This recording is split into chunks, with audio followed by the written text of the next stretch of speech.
CM Revanth Reddy అజ్ఞానం, అహంకారంతో అతి తెలివి ప్రదర్శిస్తూ ప్రజలను తప్పుదోవ పట్టించేలా మాట్లాడుతున్నాడని మండిపడ్డారు మాజీ మంత్రి హరీష్ రావు. ఒక అబద్ధాన్ని 100 సార్లు చెబితే ప్రజలు నిజమని అనుకుంటున్నారని అన్నారు.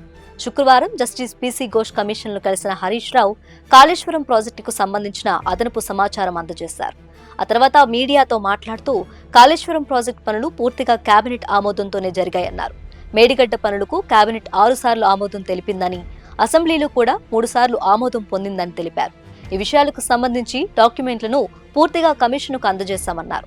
కానీ కమిషన్కు ప్రభుత్వం ఇచ్చిన డాక్యుమెంట్లను కూడా తమకు కాపీ ఇవ్వాలని సెక్రటరీని అడిగానని, అసలు కాళేశ్వరం కమిషన్కు నాటి కేబినెట్ వివరాలు సరిగ్గా ఇస్తున్నారా లేదా అనేది అనుమానం వస్తుందని హరీష్ ఆవేదన వ్యక్తం చేశారు.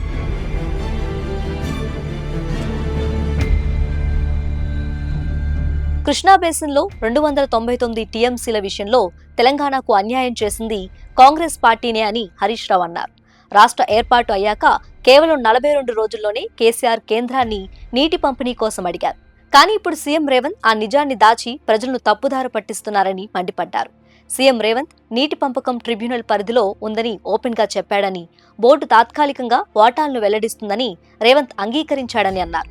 ఇప్పుడు అదే విషయాన్ని తాము చెప్పగానే దానిని తప్పుగా భావిస్తున్నారన్నారు. వాస్తవానికి సీఎం రేవంత్ కు బేసిన్ల గురించి కనీస అవగాహన లేదు అంటూ హరీష్ తీవ్ర విమర్శలు చేశారు.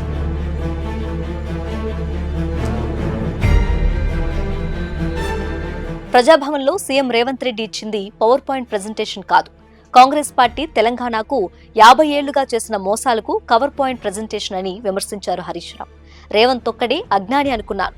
పైలట్ చదువుకున్న ఉత్తమ్ కుమార్ రెడ్డి కూడా అలానే మాట్లాడుతున్నారని విమర్శించారు. రాష్ట్ర ప్రయోజనాల కోసం మాట్లాడుతున్నారా, చంద్రబాబు ప్రయోజనాల కోసం మాట్లాడుతున్నారా అంటూ ప్రశ్నించారు. బేసిన్లు తెలియని ఆయన ముఖ్యమంత్రి అయ్యిండు, బేసిక్లు తెలియని ఆయన నీటి మంత్రి అయ్యిండు అంటూ హరీష్ రావు ఎద్దేవా చేశారు. ఇది రాష్ట్రానికి గొడ్డలిపెట్టు అవుతుందని అన్నారు.